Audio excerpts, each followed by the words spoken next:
ಸಹಾಯವಾಣಿ ಮೂಲಕ ಉಚಿತ ಸೇವೆ ಮಾಡ್ತೀವಿ ಅಂತಿದ್ದೀರಾ. ಇದರಿಂದ ಬೇರೆ ಏನಾದರೂ ಲೂಟಿ ಮಾಡೋದು ಅಥವಾ ಕಲೆಕ್ಷನ್ ಮಾಡೋದು ಏನಾದರೂ ಮಾಡ್ತಿದ್ದೀರಾ ಸರ್? ಇಲ್ಲ, ನಾವು ಉಚಿತ ಅಂದರೆ ಉಚಿತನೇ. ಯಾಕೆ ಅಂತಂದರೆ ನಿರ್ಗತಿಕರು, ದುಡ್ಡಿಲ್ದಿದ್ದವರು, ಕೂಲಿ ನಾಲಿ ಮಾಡಿ ಜೀವನ ಮಾಡೋರು, ಅವ್ರ ಹತ್ರ ಏನು ಲೂಟಿ ಮಾಡ್ತೀರಿ? ಪಾಪ ಪ್ರತಿದಿನ 200-300 ರೂಪಾಯಿ ಸಂಪಾದನೆ ಮಾಡ್ಕೊಂಡು ಜೀವನ ಮಾಡೋರು.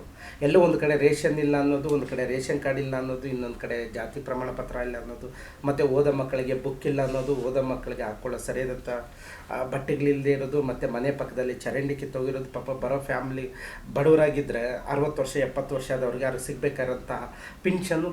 ಸೊ ಇವೆಲ್ಲವೂ ಉಚಿತವಾಗಿ ಸಿಗಬೇಕಾಗಿದ್ದಾಗ ಉಚಿತ ಅಂದರೆ ಉಚಿತನೇ. ಯಾರ ಹತ್ರ 1 ರೂಪಾಯಿ ತೊಗೊಳಂಗಿಲ್ಲ, ತೊಗೊಳ್ಬಾರ್ದು ಕೂಡ.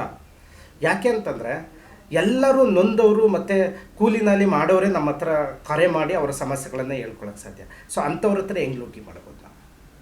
ಸರ್ಕಾರ ಏನು ಲೂಟಿ ಮಾಡಿದೆಯಲ್ಲ, ಆ ಲೂಟಿನ ನಿಲ್ಲಿಸಿ ಜನಗಳಿಗೆ ಸಿಗಬೇಕಾಗಿರೋಂಥ ಮೂಲಭೂತ ಯೋಜನೆಗಳು ಮತ್ತು ಸೌಲಭ್ಯಗಳನ್ನು ಕೊಡಿಸ್ಬೇಕು ಅನ್ನೋದು ನಮ್ಮ ಸಹಾಯವಾಣಿಯ ಮೂಲ ಉದ್ದೇಶ. ಅದಕ್ಕೋಸ್ಕರ ಉಚಿತ ಅಂತ ಕೊಟ್ಟಿದ್ದೀರಿ.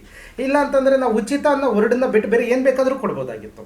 ಉಚಿತ ಅಂತ ಅದರಲ್ಲೇ ಇದ್ದಾಗ ಎಲ್ಲರಿಗೂ ಗೊತ್ತಾಗ್ಬಿಡ್ತಾ ಇದು ಫ್ರೀ ಸರ್ವಿಸ್ ಅಂತ.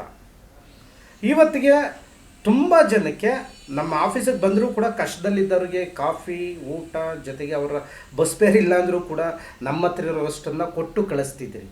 ಈ ವ್ಯವಸ್ಥೆಯನ್ನು ಬದಲಾಯಿಸಬೇಕು ಅಂತಂದರೆ ನಾವು ಏನು ಜನಗಳ ನೋವು ಮತ್ತು ದುಃಖ ಇದೆಯಲ್ಲ ಅದನ್ನು ನಿಭಾಯಿಸಿ, ನಿಮ್ಮ ಜೊತೆಗೆ ನಾವಿದ್ದೀರಿ, ನಿನ್ನಿಂದ ನನಗೆ ಏನೂ ಬೇಡ ಅಂತೇಳಿ ಅವ್ರಿಗೆ ಉಚಿತ ಅನ್ನೋ ಪದಗಳನ್ನು ಅವರ ತಲೆಗೆ ತುಂಬಿ ನಾನು ಈ ಥರ ಎಲ್ಲ ಸೇವೆ ತೊಗೊಳ್ಬೋದು ಅನ್ನೋದು ಜನಗಳ ಬಡವರ ಮನಸ್ಸಿಗೆ ಹೋಗಬೇಕು.